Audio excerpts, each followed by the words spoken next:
మనలో చాలామందికి ఈ మధ్య rail one application Aadhaar authentication చేస్తున్నప్పుడు చాలా ప్రాబ్లమ్ అవుతుంది. దాన్ని ఎలా రెక్టిఫై చేయాలో ఈ చిన్న షార్ట్‌లో తెలుసుకుందాం.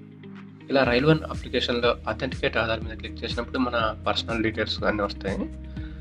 ఇప్పుడు మనం ఆధార్ అథెంటికేషన్ చేయడానికి మన ఆధార్ నెంబర్ ఎంటర్ చేసి వెరిఫై అని క్లిక్ చేసామనుకోండి. ఇది చాలామందికి ఇట్లా attributes of demographic data did not match అని వస్తుందన్నమాట. చాలామందికి ఇదే ప్రాబ్లమ్ వస్తుంది. చాలా వరకు మనం ఐఆర్‌సీటీసీలో ఉంచిన యూజర్ నేమ్, ఆధార్ కార్డ్ మీద ఉన్న పేరు వేరువేరుగా ఉన్నప్పుడే ఈ ప్రాబ్లమ్ వస్తుందనమాట.